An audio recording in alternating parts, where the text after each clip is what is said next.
Conocido por todos ustedes. De todas maneras tengo un pequeño apunte chiquito porque ya es importante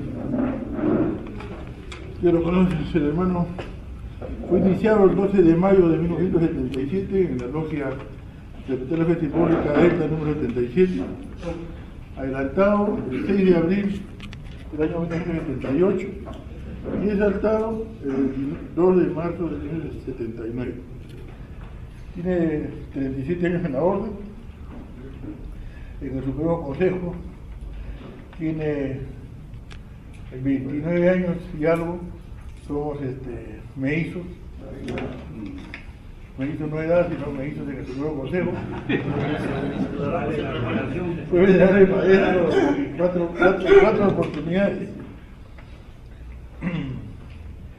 Bueno, voy a contarle un montón de cosas del hermano Gabriel Danilo. Él siempre visita diferentes logias a dar charlas. Un hermano quiere que el hermano lo visite en su templo. Él siempre está dispuesto a dar cualquier charla de filosofía. Él es en Perú, es la máxima autoridad de los Rosacruces, ¿no? Es el supervisor, superintendente general. Entonces tiene amplios conocimientos de lo que es el rosacrucismo y lógicamente de la masonería, sea neoyorquina o escocesa. Cualquier pregunta que quieran hacerle fuera del tema, después de la reunión, no hay ningún problema. Ahora él va a dar su charla y le suelo la palabra, repito. Adelante, el profesor es tuyo. Muchas gracias. Buenas noches, capitanes y queridos hermanos.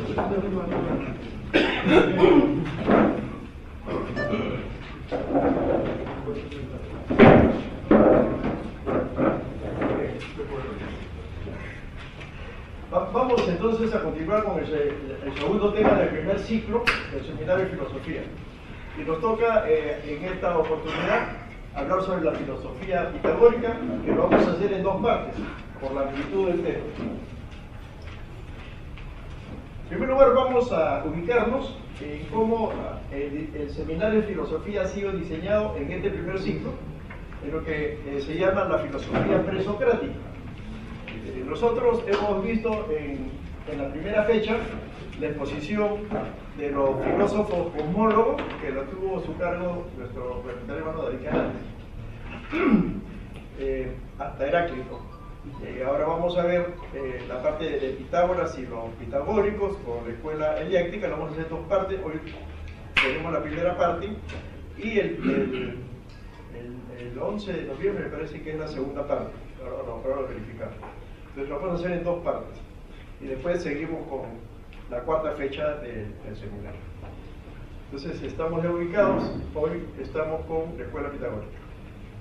O sea, queríamos entonces aquí un poco recordar que cuando vimos nosotros en la exposición de los filósofos cosmólogos, que fueron los primeros que empezaron a analizar el cosmos y la naturaleza, encontramos que aquí se dieron origen a aquellos conceptos que tienen relación con las cosas y la creación de las cosas naturales. Hoy vamos a ver una posición un poquito diferente. Tenemos que reconocer, como reconocieron también los filósofos griegos, que aunque en Egipto no hubo, digamos, conceptualmente el término filosofía, sí Egipto fue la cuna donde la mayoría de los filósofos griegos viajaron y pasaron muchos años estudiando en las escuelas de los misterios de Egipto, y de donde se reconoce que empieza la tradición iniciática que se dispersa en el mundo a través de las llamadas órdenes iniciáticas tradicionales. De Egipto, estas enseñanzas pasaron a Grecia, ¿okay? Por aquellos filósofos que fueron a prepararse en Egipto y llevaron estas mismas enseñanzas en forma de escuelas, como es los misterios de Eleusis, por ejemplo, de donde justamente Pitágoras va a traer la parte primera de sus enseñanzas. ¿Cómo eran los misterios en el siglo VI, en 530 años antes de nuestra era, en la época de Pitágoras. Vemos que predominaba la escuela de los misterios de Orfeo, la de Samotracia y la de Eleusis. Eran tres escuelas de misterios que fueron herederos de la tradición iniciática que empezó en el Antiguo Egipto y que de alguna forma mantenían los mismos rituales de iniciación similares o parecidos con ciertos cambios a cómo se llevaban en Egipto, en las pirámides y en la Esfinge, como hemos visto en algunos oportunidades.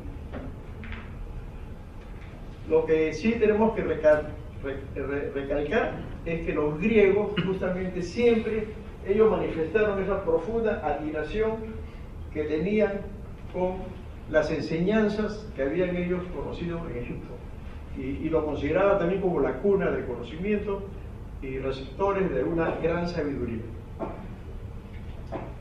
Casi todos los griegos, todos los filósofos griegos reconocen que de ahí trajeron mucho conocimiento y que el término, digamos, filosofía que puede llamarse el amor por el conocimiento o el conocimiento de las verdades eternas, de las dos formas de definir filosofía, proviene del conocimiento de Egipto, aunque no hayan conceptos filosóficos en el mismo Egipto.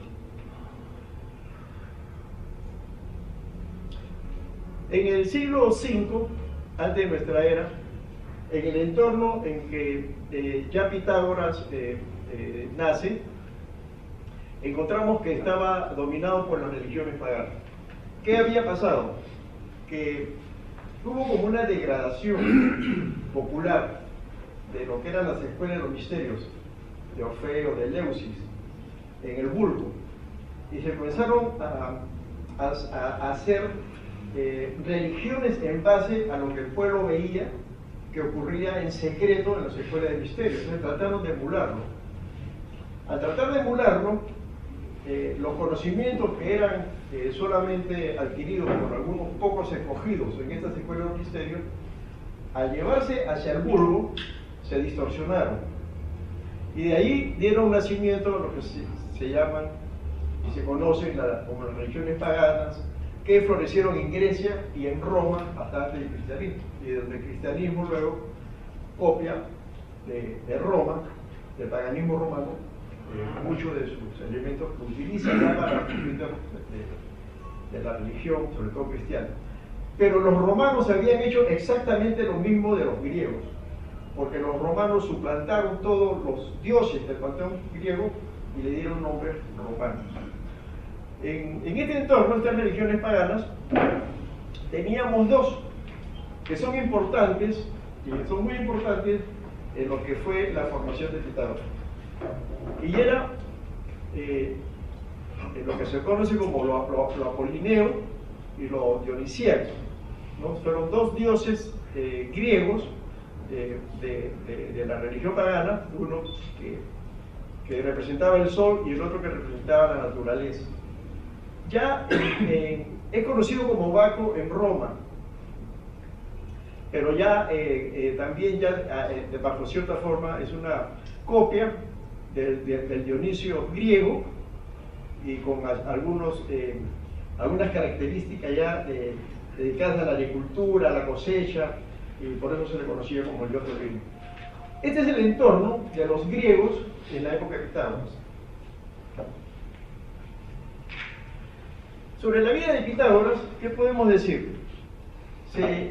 Conocemos de Pitágoras a través de tres historiadores, que son de Diógenes, de Laercio, y habla de Pitágoras en el libro octavo de la vida de los filósofos más ilustres. Lo conocemos por Porfirio y por Jambio. Diógenes Laercio es en el cual tenemos aquí en la presentación las mayores referencias históricas.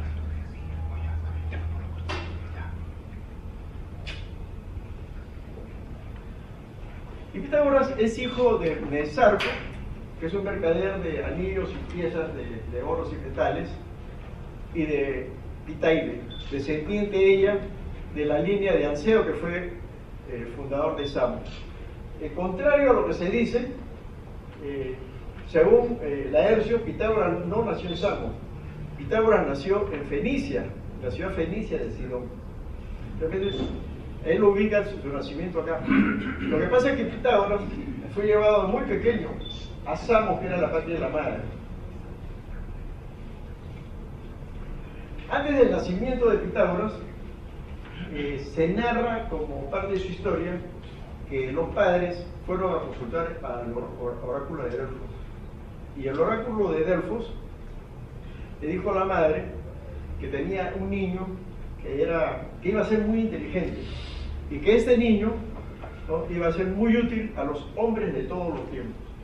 Y realmente, como podemos nosotros corroborar, Pitágoras trascendió, ¿no?, desde 530 años antes de nuestra era, la vigencia que tiene inclusive hasta nuestros tiempos. Ese niño fue llevado a la patria de sus padres, a Samos, y allí él fue educado y criado. Se dice que estudió en varias ciudades de Grecia y empezaba él desde muy corta edad a cuestionar, porque consideraba que la instrucción que recibía era muy contradictoria.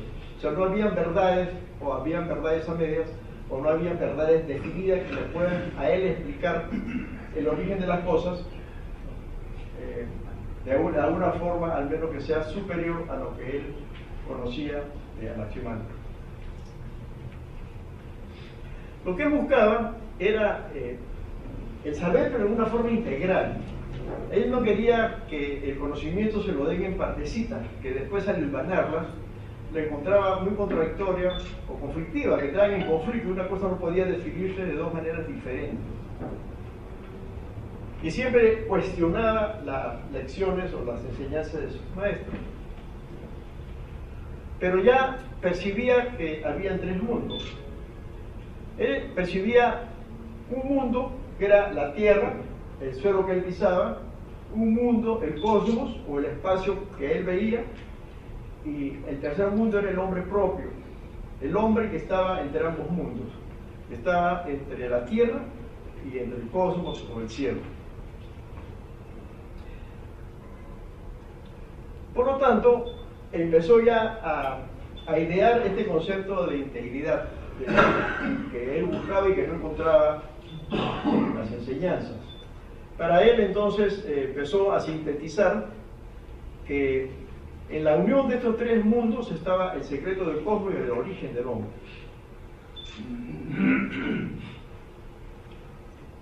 Observaba los templos de Grecia muy detenidamente, los estudiaba, pasaba horas contemplando el frontispicio de los templos, las columnas y los triángulos sobre el frontispicio, y se explicaba por qué esa forma de construcción, por qué esa forma de los templos.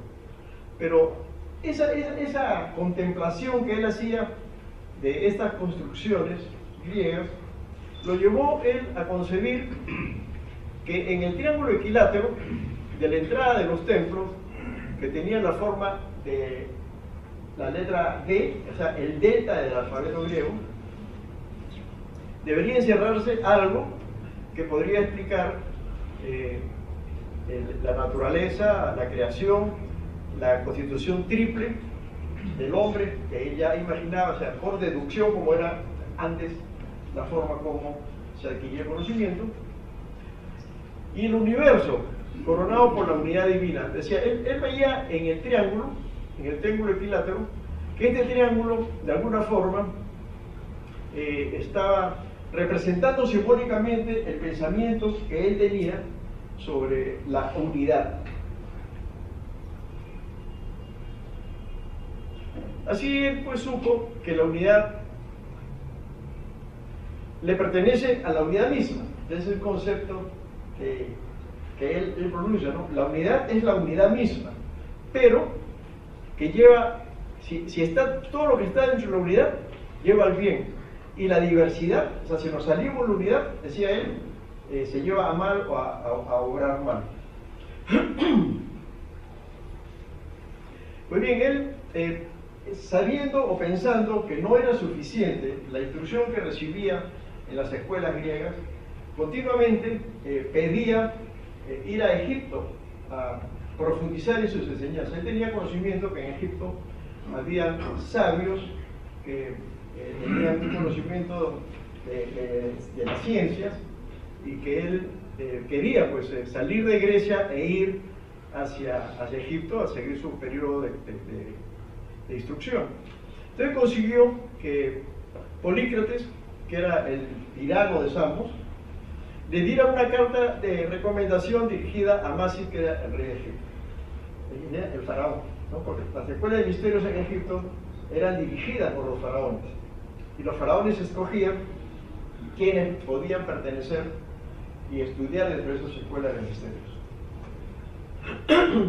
Pues él llegó entonces a Egipto, y se presentó con la carta, pero el entorno que él encontró no fue un entorno bueno.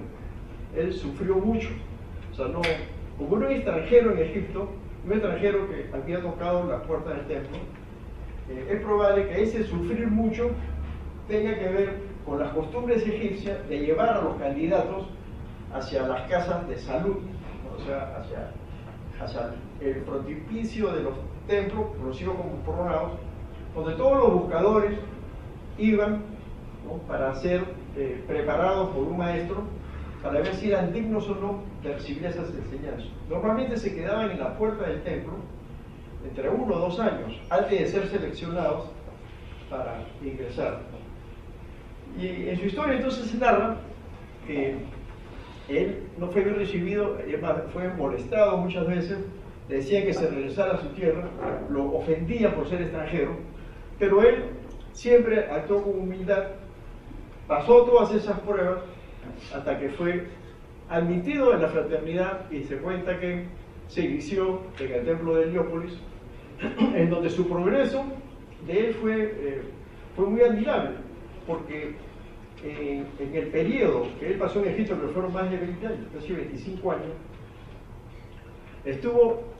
donde estuvo bajo la tutela de Sonches, el mago sacerdote de las escuelas de misterio, vivió, dice, toda clase de pruebas.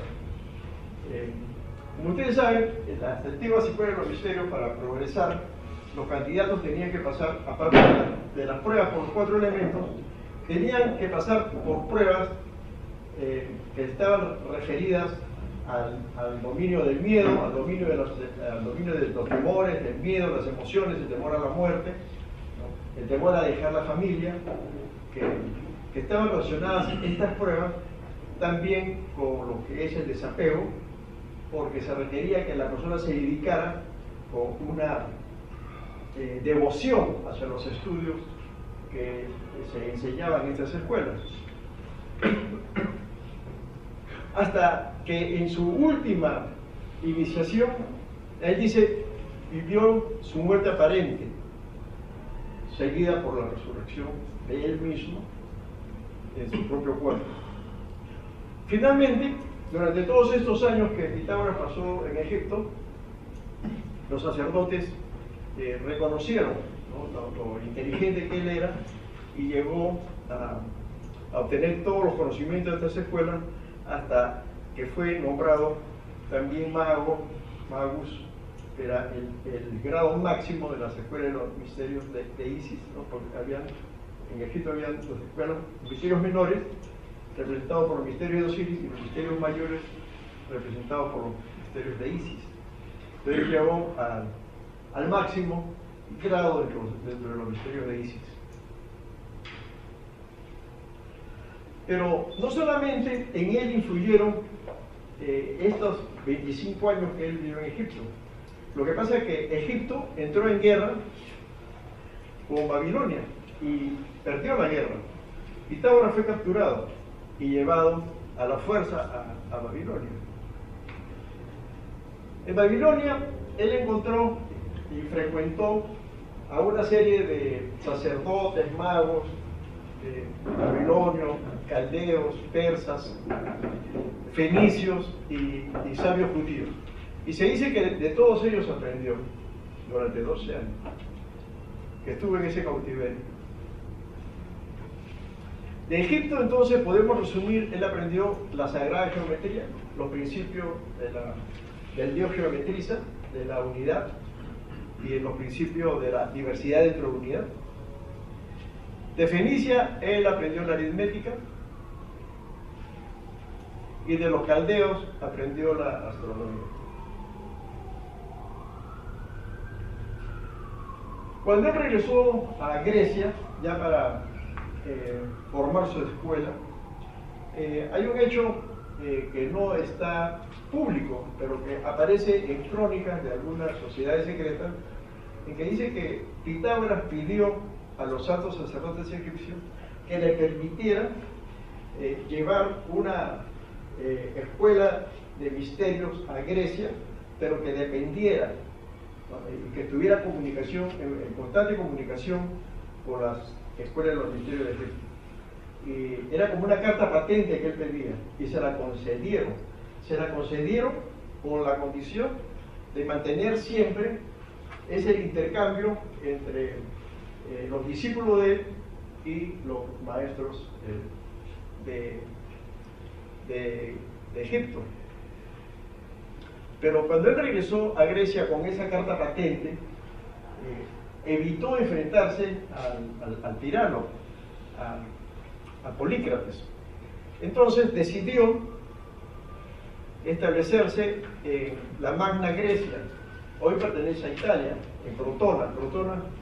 Crotona, si lo vemos dónde está ubicado, está aquí, dentro de lo que es el país de Italia. Pero esta partecita verde era, podríamos decir, una colonia de Grecia, y se conocía como la Magna Grecia. Por lo tanto, se discute mucho dónde es que Pitágoras realmente instaló su escuela, en Italia o en Grecia. Entonces, algunos dicen, no, como fue Crotona, es Italia, porque además Pitágoras se aparta un poco de lo que fue la filosofía jónica de los filósofos que vimos la primera clase, y él se acerca más a lo que es, a lo que después va a ser conocido como la escuela heliáctica o la escuela itálica.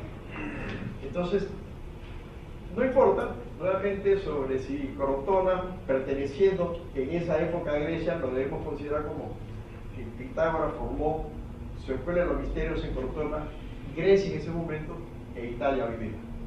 Lo importante es que lo hizo.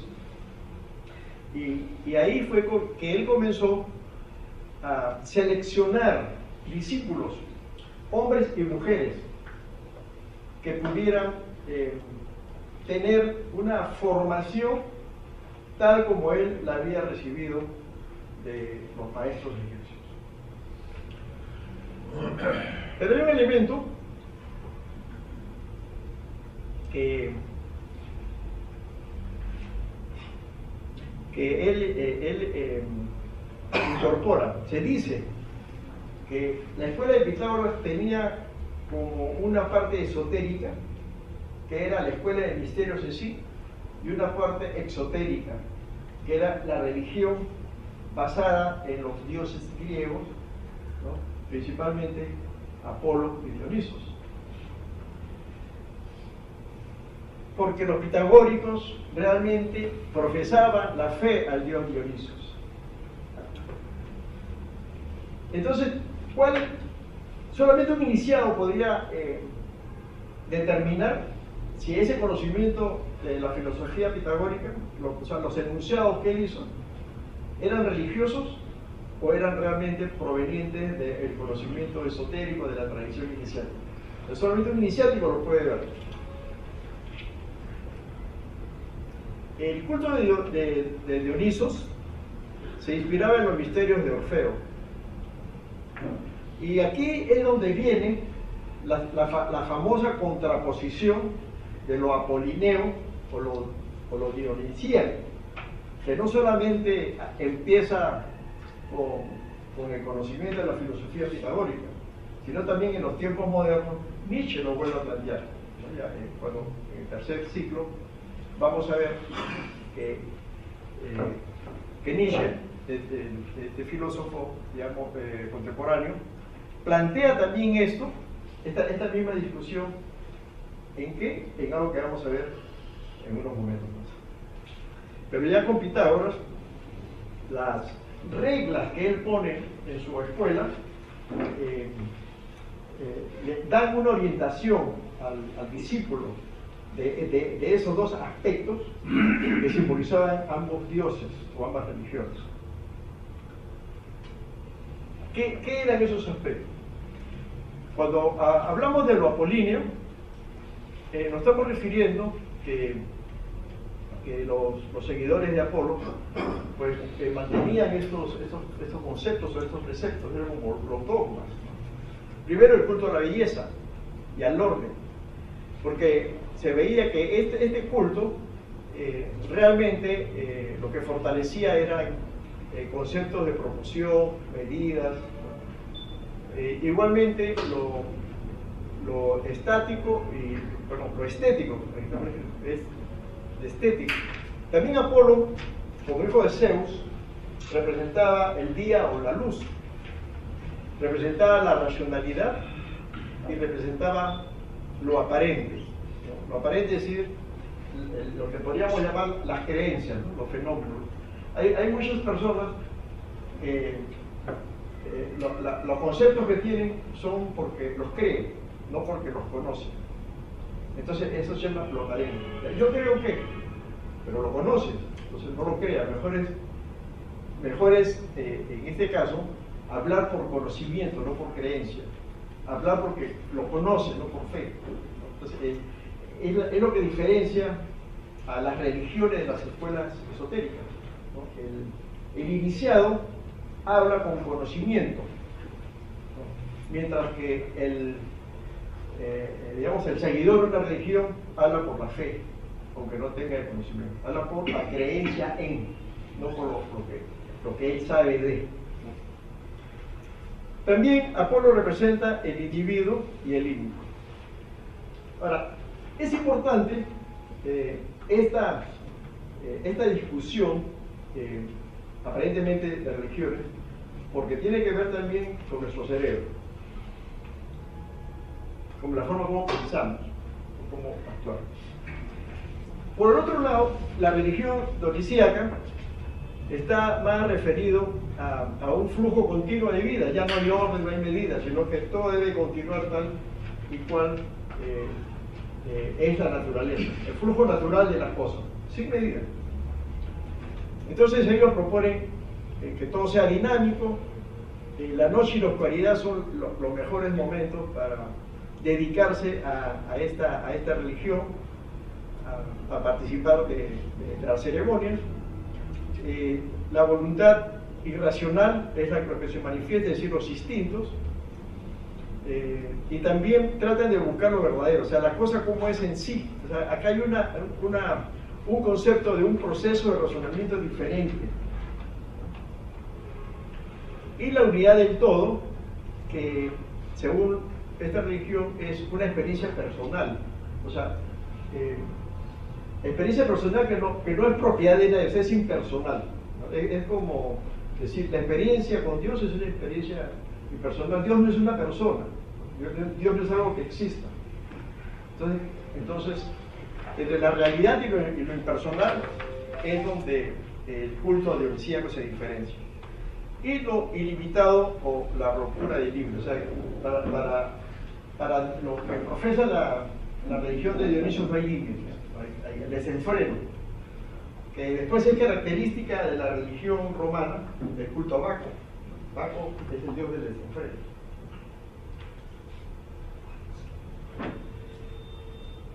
Muy bien, cuando se discute esta tendencia de Apolo y de Dionisio, como Dionisio era el dios influyente en la escuela pitagórica, podríamos nosotros resumir que lo apolíneo es el espíritu griego, el culto, también a lo limitado, pero en tendencia a lo que es la perfección. Mientras que lo dionisíaco es más bien, como dice, el dominio de las fuerzas oscuras de la naturaleza, pero más que eso, es el dominio de las pasiones, es el desenfreno, las pasiones ilimitadas que puede ser llegar a cabo al desorden de la persona. Ya en los tiempos modernos se dice, ¿no? Y ya lo sabemos por la psicología actual, que de alguna forma nuestro cerebro, nuestros dos hemisferios cerebrales, en cuanto al hemisferio izquierdo, se dice que es medio dionisíaco, y el hemisferio derecho representa lo apolíneo. ¿Por qué? Porque el hemisferio izquierdo está relacionado con todas las funciones objetivas y materiales y de movimientos motores del lado derecho, mientras que el hemisferio derecho está referido o sea, la zona del hemisferio derecho se desarrolla más, por ejemplo, cuando la dedicamos a la meditación, al arte, a la música, a lo abstracto. Entonces desarrollamos. Si no desarrolláramos esa parte del hemisferio derecho, las emociones, el control emocional, y viviéramos más dominados por la parte material y objetiva de nuestro cerebro, de nuestro hemisferio izquierdo, iríamos al desenfreno, iríamos a las pasiones, iríamos a las cosas, a las cosas materiales.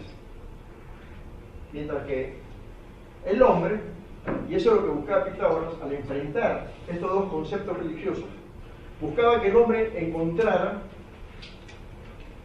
aquel balance de vida, porque esos eran los dos aspectos de la naturaleza del ser del hombre.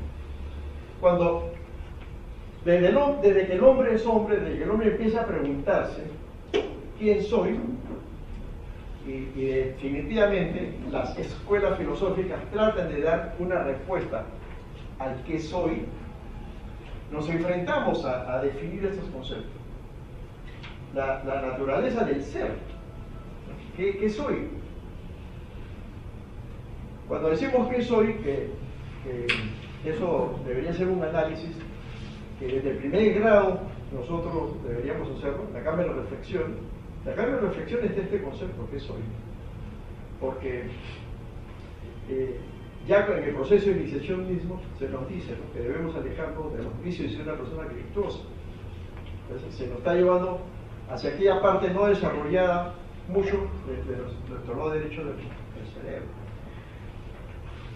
Muy bien. Entonces, a eso se refería cuando Pitágoras a sus discípulos les inculca que conozcan los dos aspectos de las religiones, pero que a sus discípulos les da una serie de pautas para que ellos se comporten de tal forma que logren el equilibrio de su ser.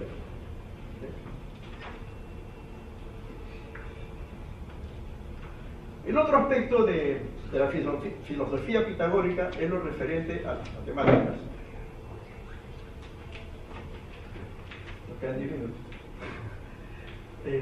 Ellos querían encontrar en los números el principio, el a qué, lo que explicó David en la primera clase. Ellos creyeron, los pitagóricos en general, que en el número estaba el principio de todo, ¿no? Lo que ya los Tales de Miletos lo habían expresado como elementos naturales.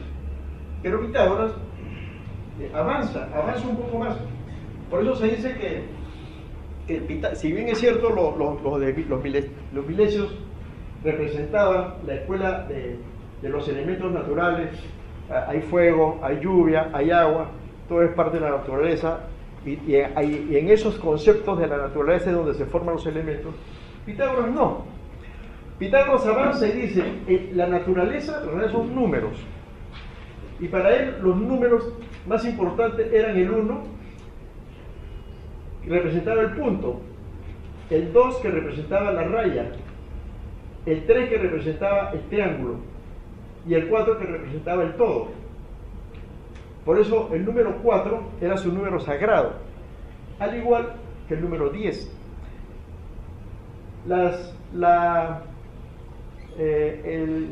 El símbolo o logo que tenían en la escuela pitagórica era un cuadrado inscrito dentro de un cuadrado, como lo pinta bien Rafael en el famoso cuadro La Filosofía, ¿no?, que está en la Cámara de la Asignatura en el Vaticano. Cuando Rafael pinta ese cuadro, La Filosofía, o la escuela de Atenas, junto a Pitágoras pone la tetractis, que es esta la tetractis pitagórica, y pone en el piso un cuadrado oscuro, y rodeado por otro cuadrado más claro. Pero el número 10, porque el número 10, al representar la suma de los 4 principios del universo, ¿no?, el punto, la línea, el triángulo y el todo, entonces el 10 es el todo, porque era la suma de los 4 principios del universo. Así como lo expresaba Pitágoras cuando trata de transmitir que es el número el representativo del origen y la creación del universo. Por lo tanto, él dice que solo a través de la matemática se puede obtener la exactitud completa y la evidencia absoluta del movimiento de los cuerpos celestes. O sea que, si nosotros queremos saber cómo los cuerpos se mueven y por qué, tenemos que buscarlo a través de cálculos matemáticos. Entonces Pitágoras, ¿qué nos dice? Nos dice que el principio de todas las cosas es la unidad, el 1. Que de esto procede la dualidad, el 2, que es indefinida. Y depende como materia de la unidad que la causa, que es el 3. Que ese es el famoso, el famoso teorema primario del 1 más 1 es igual a 3. Porque para Pitágoras el 2 no existe, el 2 es un estado de transición para formar el elemento, que es el número 3, que vuelve a ser el 1, que es lo que expresa él acá. O sea, el 1 más 1 no es 2, el 1 más 1 es 3, porque ya el 1 fue transitorio hasta mientras que no se fusionara con el otro 1. Por 1 más 1 es un tercer elemento que vuelve a ser 1, ¿no? Como un elemento diferente es 1 nuevamente. No sé si me dejo entender con el ejemplo. Pero después lo podemos ver, quizás con una pizarra o haciéndolo en un ejemplo, por ejemplo, de la tabla de elementos, ¿no? Entonces, Pitágoras decía que de los números provienen los puntos, de los puntos las líneas, de las líneas las figuras planas, las sólidas, y de estas los cuerpos sólidos. Todo este planteamiento de Pitágoras, basado en números y matemática, lo comienza él a desarrollar en su escuela, y también sus seguidores de la escuela, en lo que son los famosos poligonales. Los poligonales, ¿qué son? Los poligonales son un intento de Pitágoras de explicar que los elementos, o sea, las cosas, no necesariamente son productos de los elementos naturales como los milesios lo habían definido, sino que los números son los que producen que las cosas sean diferentes, es decir, las cosas que se crean se agrupen en clases, y esas clases van a estar referidas a los números que las contienen. Es así, que tenemos, por ejemplo, el 4, el 9 y el 16 son números cuadrados, ¿no? El 1 y el 3 son números triangulares, el 2 es transitorio, no existe, ¿no? El 2 lo pasa como un número incompleto en lo que son la formación de las cosas, que está compuesta por un estado transitorio, el 6, el 12 y el 20.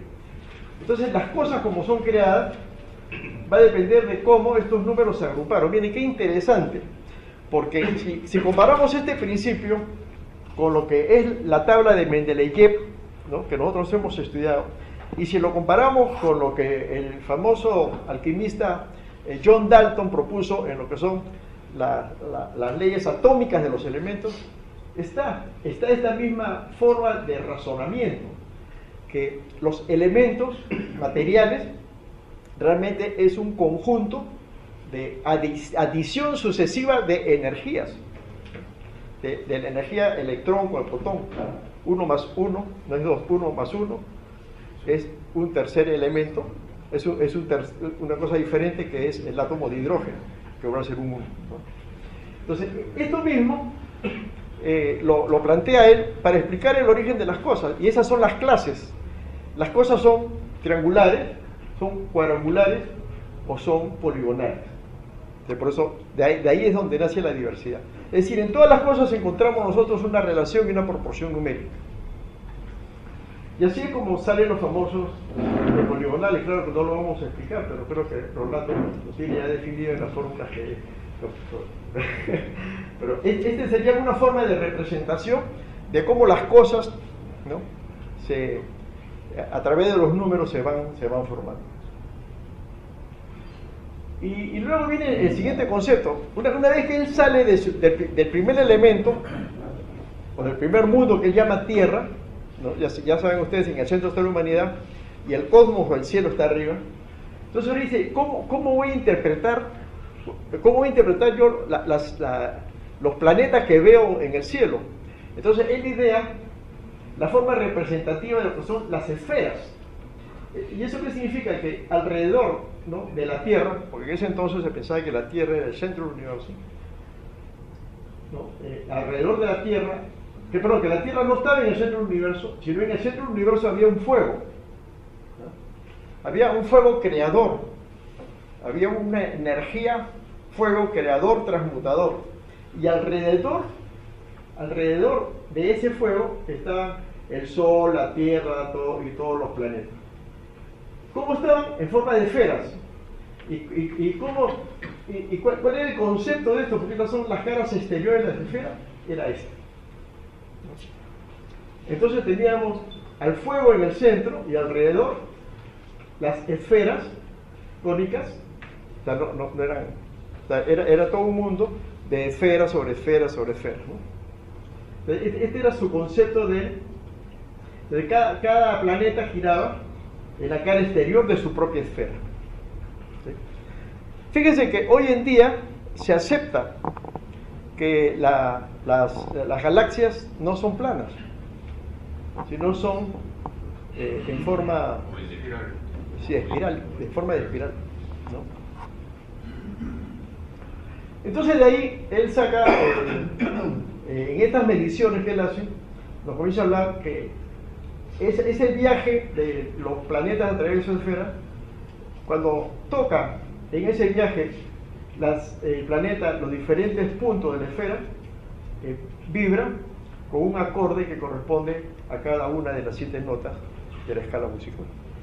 Y de ahí es donde viene la famosa frase de Pitágoras de la armonía de las esferas, o la música de las esferas. O sea, es el concepto filosófico que Pitágoras nos hereda junto con el conocimiento de los números, la música y la forma de interpretar el cielo que él ve. Hoy en día se sabe que es verdad que el universo tiene un sonido, que las galaxias tienen un sonido, que ya los satélites y las naves han captado, han sido publicados cuál es el sonido de la Tierra, cuál es el sonido de Marte, cuál es el sonido de Júpiter, hasta cuál es el sonido del Sol. Eso se conoce, existen esos sonidos. O sea, incluso el famoso compositor que compuso la música de las esferas, que no recuerdo su nombre, podría sentirse satisfecho que ya la ciencia ha demostrado que realmente todos los planetas y el universo entero es una armonía, es una sinfonía de música. ¿Cuáles son los aportes pitagóricos a la ciencia y filosofía? En primer lugar, la geometría, que deja de hacer solamente la medición de la Tierra, porque geometría era tierra, metría, medida de la Tierra, ¿no? Para transformarse en una ciencia. Luego, el descubrimiento de la raíz cuadrada de 2, ¿no?, al explicar las 2 cuerdas y la división del cuadrado, para encontrar que realmente el 2 tiene una raíz cuadrada, ¿no?, que es 1.141421, 4, ¿no? Es la raíz cuadrada de 2, ¿no? Hagan su calculadora, van a decir que esa es la raíz cuadrada de 2. Y es así como la saca, ¿no? Y él saca la raíz cuadrada de 2, que era un número irracional sin medida. También el concepto de Dios. Para Pitágoras, Dios es lo eterno, es lo inmutable. El alma es una armonía que está encarcelada en el cuerpo. Interesantísimo. Es un concepto que seguramente él lo trae de Egipto y lo trae también de la relación que Pitágoras tenía con las otras escuelas de misterio, de Samotracia, de la Caldea, de Asiria, etc.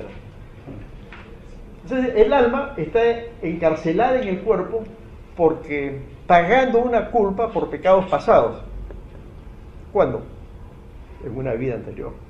Porque no va a encarcelar el alma ahora por pecados pasados si recién está naciendo, no está encarnando, ¿no? Y eso es lo que constituye su famoso concepto de lo que es la transmigración de las almas. Así que las almas van migrando para escaparse de esta cárcel que es el cuerpo, para en algún momento, después de su muerte, de alguna de sus muertes, encontrarse nuevamente con la vida divina de la cual proviene. Yo he leído algunos escritores que dicen que Pitágoras creía que la transmigración de los cuerpos era que el alma de una persona podía, en este momento, de repente, meterse en el cuerpo de otra persona. Y eso no es lo que Pitágoras dijo. La transmigración de las almas es lo más cercano a lo que hoy día conocemos como la reencarnación. La reencarnación. Igualmente la escala musical, compuesta por números, patrones, ritmos, acordes. Y el famoso teorema de Pitágoras, que después fue tomado por Euclides, ¿no? Ahora, el famoso teorema de Pitágoras en realidad no fue un descubrimiento de Pitágoras. Se sabe que este fue un conocimiento que Pitágoras heredó de los babilonios. Ya los babilonios conocían esta proporción del triángulo rectángulo en relación de los lados con la hipotenusa. Entonces él lo que hizo fue incorporarlo. Es más, los babilonios también conocían la raíz cuadrada de 2 de una manera aproximada. Pitágoras lo resolvió. Ese es el valor de Pitágoras. Entonces, como bien nos manda las instrucciones que tenemos que ahora ver cuáles son los aportes de Pitágoras a la masonería. Yo les puedo decir, sin temor a equivocarme, que Pitágoras está presente en los 33 grados del rito eclesial santidad aceptable, ¿no? En las diferentes conferencias que hemos tenido, desde el grado 1 hasta el 33, hemos visto que Pitágoras está presente en los 32 grados de todas maneras, ¿no? Los 32 grados del rito eclesial santidad aceptable. Por ejemplo, en la filosofía de los números, que está relacionado con el primer grado, también con el segundo grado. La música, acordes y armonía, con el segundo grado. La geometría sagrada, también con el segundo grado y con el tercer grado. La inmortalidad del alma o la transmigración está relacionada también con el tercer grado. El concepto de Dios está relacionado ya en los grados filosóficos de la orden, ¿no? El concepto de Dios, la Nueva Jerusalén, el nombre de Dios, etc. Se estudia ya en los grados filosóficos, en los altares de los grados filosóficos. Y los ciclos, ritmos y el cosmos, que están en todos los grados. En todos los grados vamos a encontrar las leyes de la creación y vamos a estudiar las leyes del universo, los 7 principios de Hermes, la forma como debemos interpretar el cosmos.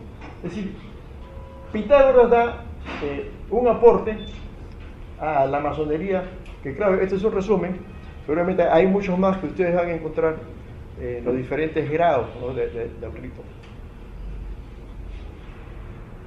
Muy bien. Entonces, para continuar con la filosofía pitagórica, hoy vamos a continuar con la Escuela de los Misterios Pitagóricos.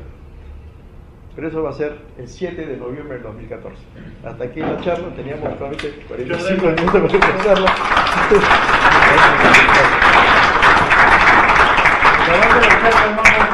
Vamos a pasar a un coffee break, unos 10 minutos. Después regresamos a la posición para todos los hermanos que quieran hacer alguna pregunta, alguna ampliación de acuerdo a los tratados.